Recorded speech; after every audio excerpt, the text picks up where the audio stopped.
After a sweep against the Baltimore Orioles, the Minnesota Twins come to town, but today we kind of had that feeling it was going to be an iffy one. With Marco Estrada not able to go as of yet, it was going to be a bullpen day for the Jays, and that means a ton of question marks. The question marks being, who the heck's going to pitch, how long will they go, and how good are they going to be? Well, today the Jays weren't all that great. In the first 5 innings, the rest of the way they were fine.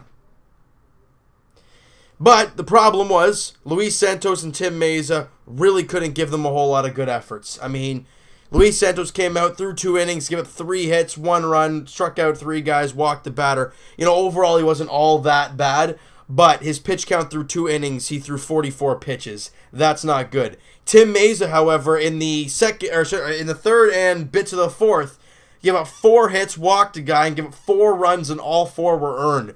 So you look at that. Through 3 1/3 innings, the team gave up the team gave up 7 hits and 5 earned runs and walked 2. They're really not good at all in the first 4 innings. But Aaron Loup, Tim Meza, they were all 4 earned, but Aaron Loup did give up the RBI, a 2-run single to center field. He gave up 2 hits in his 2/3 of an inning, struck out 2 guys, and that was it for Aaron Loup. So overall, he wasn't all that great either. Joe Biagini, he was horrific, gave up 4 hits, 3 runs. I think he gave up 2 home runs as well.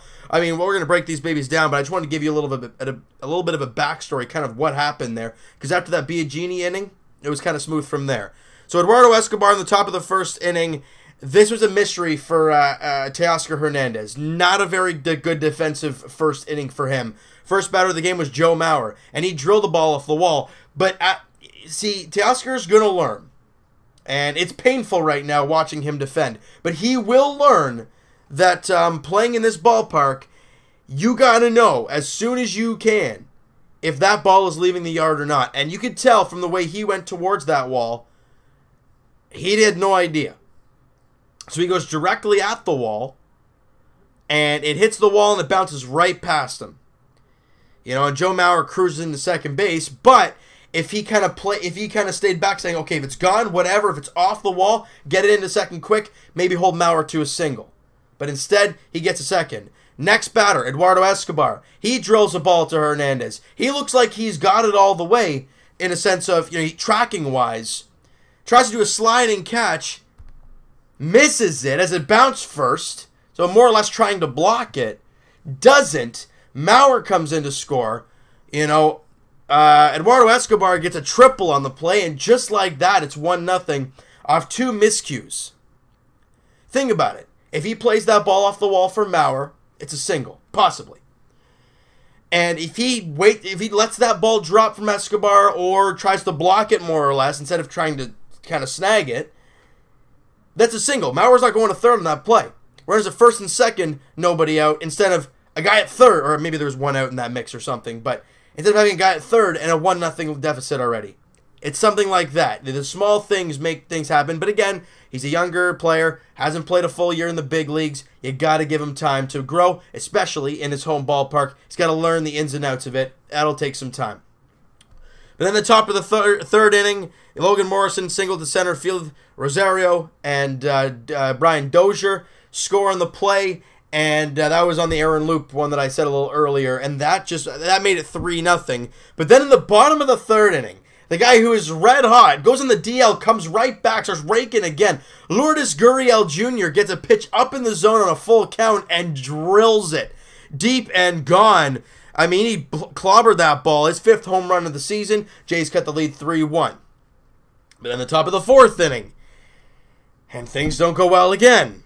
Mauer singles to center field. Garver comes in to score. Eduardo Escobar singles a couple batters later. Grossman comes in to score. And then we go to the 5th inning. Logan Morrison hits a home run to center field. Then Max Kepler hits a 2-run shot. And just like that, the Jays are down 8-1. But I think it was in the 5th inning, 5th and the 6th inning, or maybe it was the 6th and the 7th. Anyways, a couple of those innings. I think it was the 6th and 7th. The Jays get. Well, let me check this. It was the bottom of the 6th inning. Solarte singles to lead off the inning. Morales singles to right field. Then Travis singles. All right, the bases are loaded. Nobody out. I know it's 8-1, but you've got something cooking here. Let's keep it rolling. Dwight Smith Jr. strikes out. They bring in a reliever. Maley strikes out. Then Grichuk flies out. That's the end of the inning. I've said in my videos in the past, you usually get one inning when you're down a ton to get back into it. You usually get a one inning where you can really grind and really climb back into the ball game. That was it. You didn't get it. Then you go to the bottom of the 7th. Gurriel singles to center field. Then Smokey strikes out, but then Hernandez walks. You got 2 on and 1 out. Nope. Solarte grounds out to the first baseman, and then Morales strikes out.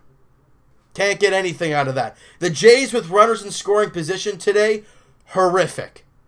And they wait till the bottom of the 9th inning to get anything going as Gurriel flies out deep, and Smokey, it's a weird double to right field.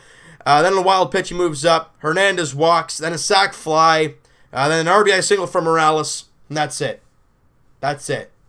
And the Blue Jays lose 8-3 to the Minnesota Twins in the opener. Had a feeling the pitching wasn't going to be the greatest in this game, but when your team has 11 hits, you expect more than 3 runs. The Jays were like somewhat of like 2-11, 2-12, or something like that with runners in scoring position. That is terrible. That is downright awful.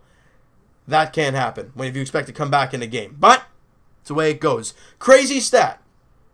Lourdes Gurriel had another 2-hit ball game in this game. He was 2 for 4 in the game, raising his average to 288. And he ties a franchise record for consecutive 2-hit ball games with 6. Now, older Jays fans, if you guys were watching the game today, you probably hear Dan Shulman probably mention who it was. If you weren't watching it, and very knowledgeable Jays fans of the 92-93 World Series and all that stuff, you guys will remember this name. He ties John Olerud for first on the franchise all-time list, whatever you want to call it, for consecutive 2-hit games with 6. 6 straight 2-hit games for Lourdes Gurriel, and that is very good company with Johnny O. That is crazy. Smokey was 3 for 5 in the game. Morales 2 for 5. Travis 2 for 4. But again, you couldn't get anything going with runners in scoring position. That was a problem. And reliever-wise, Jake Petrichka came out. As we've seen a lot lately, when he went down to Buffalo, guys, and I heard it today, and I was really curious of how he kind of turned his season around up here in the big leagues. Goes down there, says, you know what, I'm going to throw harder. That's what this league is, really, a lot of hard-throwing guys.